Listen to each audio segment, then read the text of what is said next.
The world is changing. The old ways of doing things are being challenged. This is especially true in the realm of international aid. For decades, developing nations, particularly in Africa, have relied heavily on foreign aid, with the United States Agency for International Development, or USAID, playing a pivotal role. However, recent cuts to USAID funding have sent shockwaves across the continent, forcing a long overdue conversation about self-reliance and good governance. These funding cuts are not merely a budgetary measure. They are a wake-up call. They are a signal that the status quo is no longer acceptable. The message is clear. Developing nations cannot continue to rely on handouts while corruption and mismanagement fester within their own systems. It is time for these nations to take ownership of their destinies, to confront their challenges head-on, and to build a future free from the shackles of dependency. The initial shock of the cuts has given way to a stark realization. The era of unconditional aid is drawing to a close. This is not a cause for despair, but rather an opportunity for reflection and renewal. It is a chance for developing nations to break free from the cycle of dependency and to chart a new course towards sustainable development, driven by their own people and their own resources. This is not to say that the journey ahead will be easy. There will be challenges, setbacks, and difficult choices to be made. But the potential rewards, economic empowerment, political stability, and improved living standards for all, far outweigh the risks of clinging to the outdated model of aid dependency. The time has come for developing nations to seize the reins of their own destinies and to build a brighter future for generations to come. For many developing nations, foreign aid has become a crutch, a convenient excuse for inaction. It has fostered a culture of dependency, where governments are less accountable to their own citizens and more beholden to foreign donors. This reliance on external support has stifled innovation, discouraged investment, and perpetuated a vicious cycle of need. The allure of aid is undeniable. It promises quick solutions to complex problems. Yet it often fails to address the root causes of these problems, such as corruption, poor governance, and a lack of transparency. In fact, aid can sometimes exacerbate these issues by creating new avenues for graft and by shielding corrupt officials from accountability. The truth is that sustainable development cannot be imported. It must come from within. It requires strong institutions, accountable leadership, and an environment that fosters entrepreneurship and innovation. These are not things that foreign aid can provide. They must be cultivated organically through a commitment to good governance, sound economic policies, and the empowerment of local communities. The time has come to shatter the illusion that aid alone can solve the deep-seated challenges facing developing nations. It is time to recognize that true progress requires a fundamental shift in mindset, a move away from dependency towards self-reliance. This means tackling corruption head-on, investing in human capital, and creating an enabling environment for businesses to thrive. It means empowering citizens to hold their leaders accountable and to demand better governance.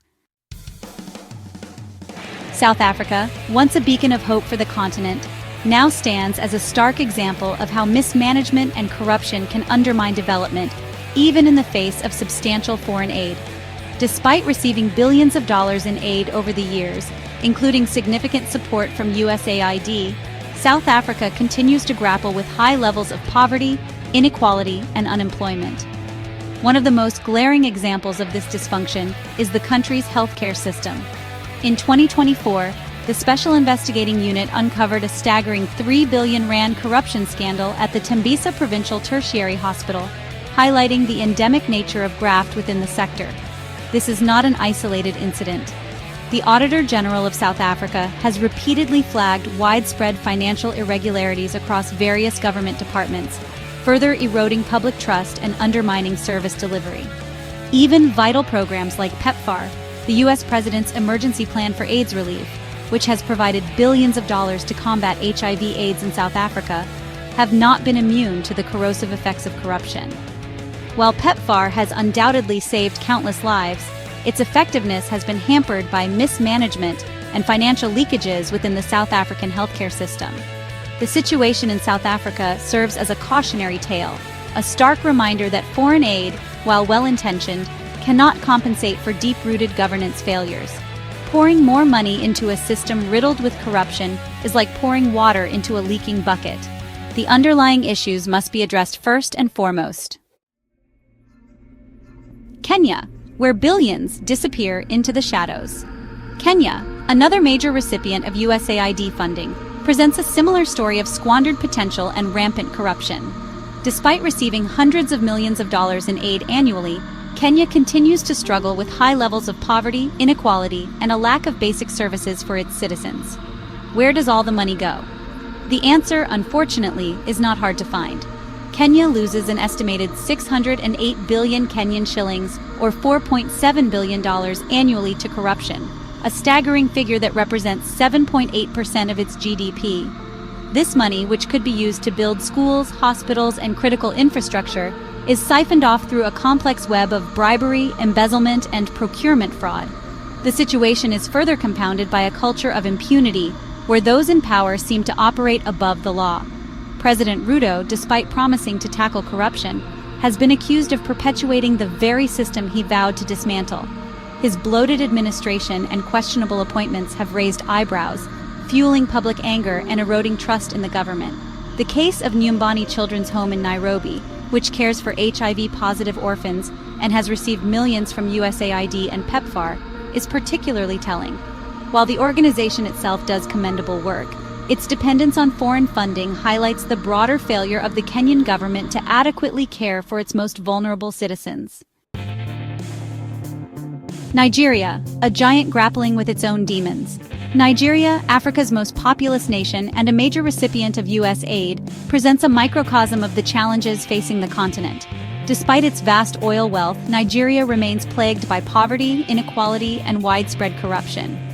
Years of mismanagement and graft have left the country's infrastructure in shambles, its healthcare system on the brink of collapse, and its citizens disillusioned. A 2016 PwC Nigeria study painted a grim picture, projecting that corruption could reach a staggering 37% of Nigeria's GDP by 2030 if left unchecked. This would be a catastrophic blow to the country's development prospects, further entrenching poverty and instability. The #End Bad Governance protests that rocked the nation in August of 2024 were a clear indication of the public's growing frustration with the status quo.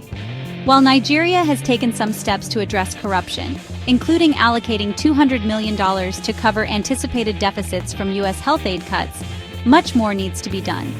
The government must demonstrate a genuine commitment to tackling corruption at all levels, strengthening institutions, and promoting transparency and accountability. The time for half-hearted measures is over. Nigeria's future, and indeed the future of Africa, depends on it.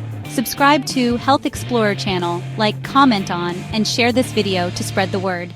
Thanks for watching. See you on the next one.